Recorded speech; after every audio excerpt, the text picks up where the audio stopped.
College.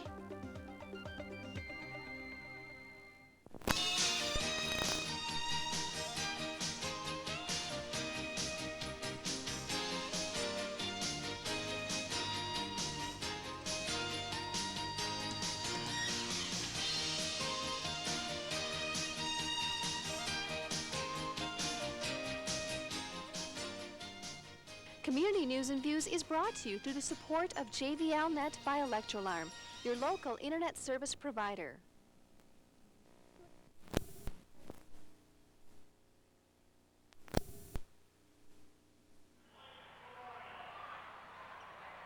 Fourth quarter here at Janesville Craig High School with the home team leading the visiting Beloit Memorial Purple Knights by a score of 62-35 after outscoring the Beloit Purple Knights 19-10 in the third quarter. The Cougars open up with the defense on, and the Beloit Purple Knights are going to have to score early and often and score when they shoot, because they get two opportunities there and neither of them go. And it's not going to be long too when you're going to see those players down at the end of the bench come pouring into this game on the part of both teams. Right now the only sub we've got in, I believe, is Neil Kerwin. Well, Greg Jackson is in for Beloit too. Kerwin and Jackson are in. They're both off the bench. Craig has played just as well with a lot of non-starters in there as with the starters. A deep bench is what Craig has. Well, they've got some good sophomores too from what we could see earlier. And there's one of them, Saunders. And he's up at the varsity. We saw some really good ones in that sophomore game. Craig pulled away for a relatively easy win, but it was a pretty good game all the way. Yeah, down to the last 3 minutes it was tied as Aubrey Lewis-Byers, a lay-in, gets up there above the rim. That gives him 12. His average is 19.9 on the year. He hasn't approached that, but... Oh, nice shot. Moving across the lane and pumping it in, Mel Barbary. It's his first two in the second half. Baseline drive misses, and Aubrey Lewis-Byers misses. Boy, look at Craig on the offensive boards.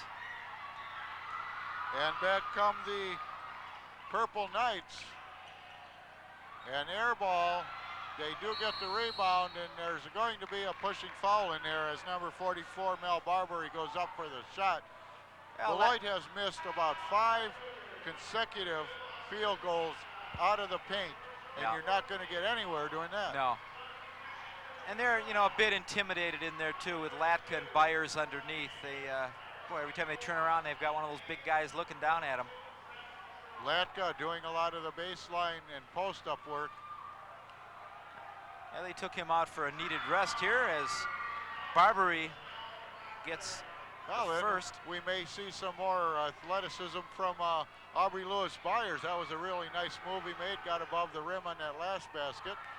And with the Latka out, he'll be the post player.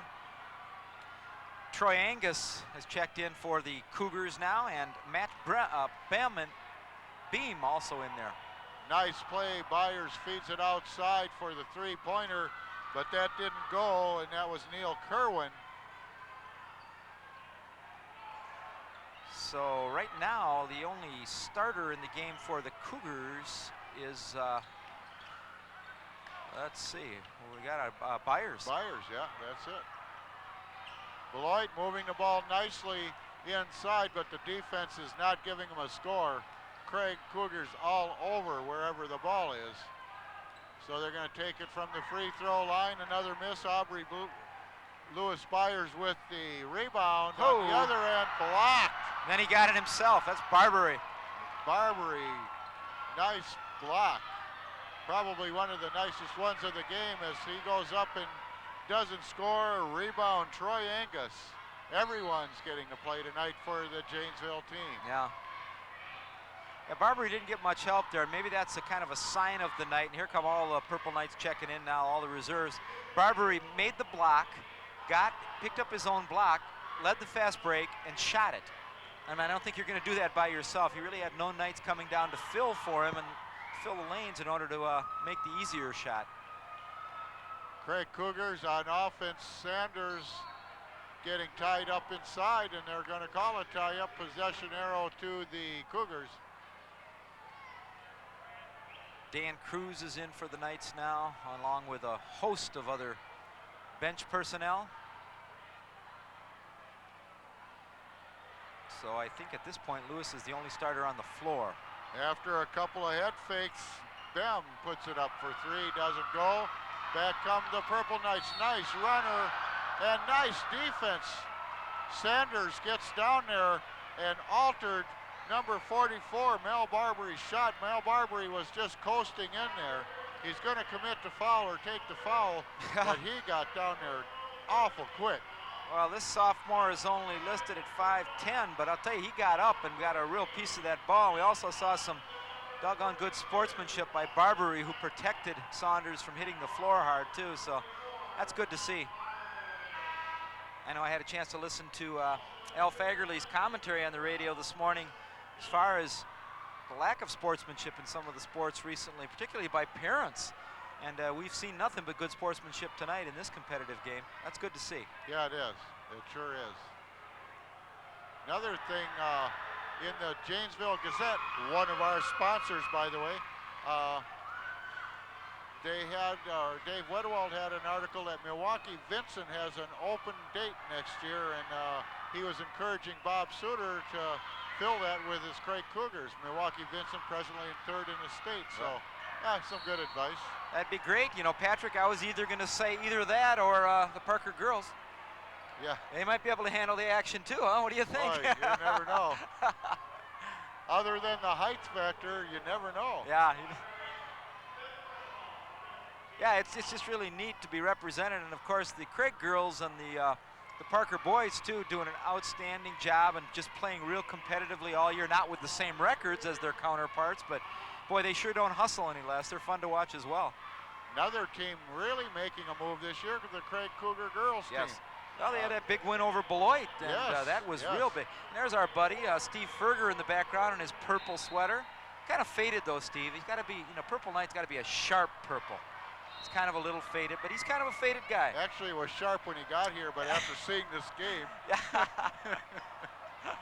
He's a good man. Does a good job down there. 4:54 left in the game as ball goes up by Chris Dillons. A three, a rare miss. Hodges. Oh, boy. They're going to call blocking as Collins couldn't get set in time. Yeah, that was one of those could have went either way. I think the only reason they made what I would say is a correct call, and not that I'm an official by any means, but he had his arms up. You know, if he'd had the arms maybe at the side, he would have got the call, but it just... Yeah, his feet were stationary. Right. And then Hodges was in the air a long time. Right. He just kind of waved his arms a little bit, and that was all it took to get that call against him. The Cougars going to take the long ball. Oh, in and out, but the rebound goes to the Cougars momentarily. A no-look pass. Beloit follow, yes. Hodges with a great follow after Ryberg missed. Hodges has got 10. And then they give up the bunny underneath to number 32, Troy Angus. Another wide open baseline shot for the Craig Cougars. 10 points in the second half for Hodges, gives him 16 in the game. Yeah, he didn't come alive till the second half. Really, first quarter he was really covered well and didn't contribute, but picking up the slack then was Mel Barbary. Well, Dillon and Byers back in the game now, as well as number 42, Latkas. So 3 starters back in for Beloit. I don't think Bob Suter liked exactly what he was seeing out there out of his reserves in that 1 or 2 minute stretch. So he's coming back with some big boys here. Well, the Purple Knights have pulled to within 22. Nice turnaround jumper, just doesn't connect, and number 12, Chris Dillons, picks up the rebound.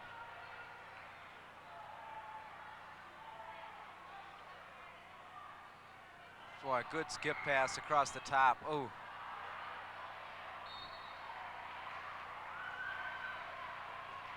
Cougars just fill the air with bodies on the offensive boards. They just crash those boards so well. Part of that, the Knights not doing a good job blocking out that time on their own defensive boards.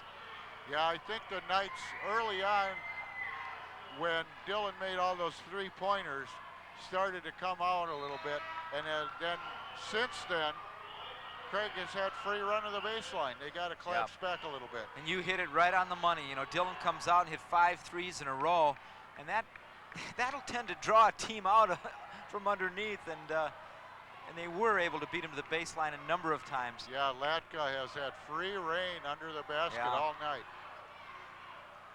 So Mr. Dillon, our 83% free throw shooter, goes back to the line. And does his thing. He's got only 5 points in the second half, gives him 27 on the game. He had 22 in the first. Both teams in the bonus now as we're down to 3:24 left in the fourth quarter.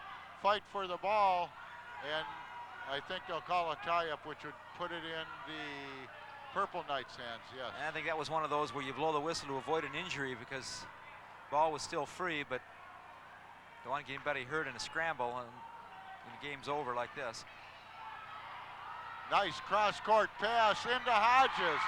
Well-executed play by the Purple Knights as Ron Williams fed Hodges for a nice post play. Hodges has got a ton of points, 12 in the second half alone for 18, but comes a little late. You know, he's doing it when the party is over, basically. Coach Cerneglia probably saying, boy, you got to do it when the lights are still on. Well, Beloit went on that 4-0 run and then hit the buzzsaw in the conference, losing 4, but by a total of 12 points, an average of 3 points a game. New face heard from, that's Neil Kerwin for the Knights, getting his first 2.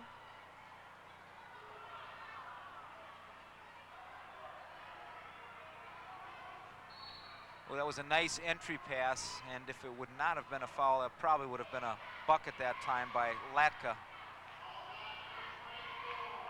Purple Knights psychologically probably down a little bit coming into this game because they've lost the last 4 conference games by an average of 3 points a game.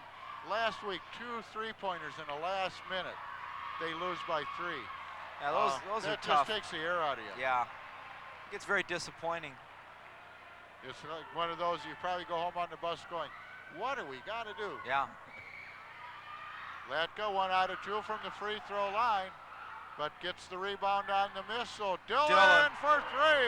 Well, we haven't heard from that country, the three-point country, in the second half out of him. He had 5 in the first and 1 3-pointer in the second. 30 points. Baseline pull up and miss. Hodges, good defense. Aubrey Lewis-Byers with the rebound.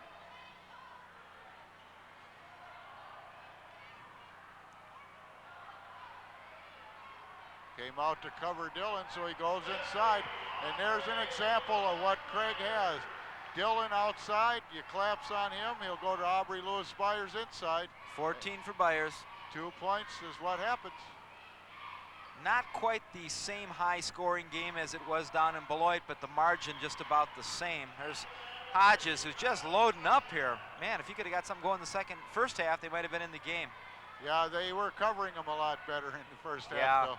He's See, got here 20. he gets away, steals the ball from Latka, goes the distance, so 4 points in a row for Carlos Hodges. He's got 22 points, so he's padded the old average here with a second half surge. He had only 6 in the first.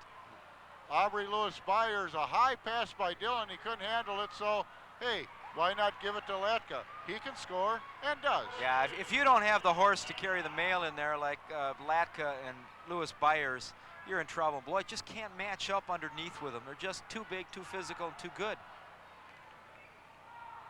Nice movement there, but nothing happening. But some nice moves there. Neil Kerwin, a senior, and he's off the bench. Not a starter, but that was some nice moves. Now we've got some substitutions coming in.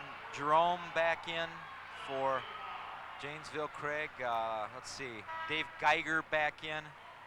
Joe Shear in. And I want to... Troy Cruiser. Thank you. And who else are we missing here? Number 20, Charles Holzneck. Holzneck is in as well. So we got a whole new Craig Cougar team, and now you got to get the little sheet out here because I don't have them memorized. Yep. Well, I think Suter feels pretty secure right now. I think so. 77-53 with a minute. Well, On the bright side, Beloit's not going to lose a heartbreaker tonight. No, there's not much of a doubt. Or maybe more correctly, their heart was broken before we got to the first half break. Yeah. Well, halfway through that second quarter is when they really stuck it to them. Once Beloit got out of their, they got out of their game plan. They opened up with a great game plan. They got out of it, and that's done them in. Yeah, Dillon had a lot to do with that with those threes, too. Yeah, he took them out of their game plan. Their defensive one, anyway. I think their plan was to let them have the longs and stuff the inside originally, but when Dillon started opening up on them, they had to change. Yeah, and it could have been a lot closer. Like you say, Dillon comes out and he misses 5 shots in a row from out there. You got a little different tempo in the game. Yeah, then they would have stuck with that stuffing the inside, which would have slowed down Latka and Aubrey Lewis-Byers. Yeah. Just didn't develop that way, and now they're down by a bunch, 22 points. As the Cougars lead 77-55, and we're under a minute. Yeah, the fans are heading for the exits. Heading for the exits. Want to get good clear shot out of the parking lot. I get the good clear shot out of the parking lot because I leave after everyone. That's right, that's right.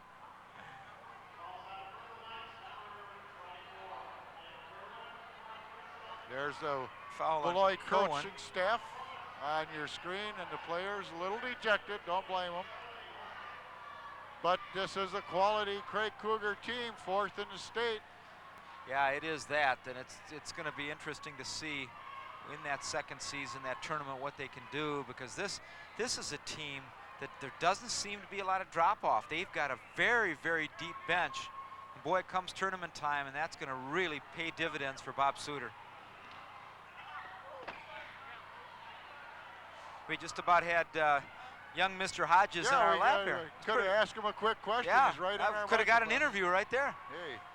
Had a big second half, hasn't he? Wow, 6, 12, 14, 16 points in the second frame alone for him. Now heading to the line is Holzneck. He is a 6'1" junior. 15 seconds left on the clock. It's 77-55. And as soon as the ball goes back in play, it'll be the end of the game and a 22-point lead for the Cougars, unless Mr. Holzneck, 6'1" junior, can make a point here, and he misses. Beloit with the ball, chance for the last shot of the game. 3-pointer. Arches up there, doesn't go. Rebound to the Purple Knights. They'll take another 3 that doesn't go, and that'll be it. Janesville Craig Cougars staying in first place and probably tied with West, depending on what West does tonight. We'll talk about that and more when we come back. It was the Janesville Craig Cougars 77, the Beloit Memorial Purple Knights 55. We'll be back. You're watching Big 8 basketball on Marcus Media Sports.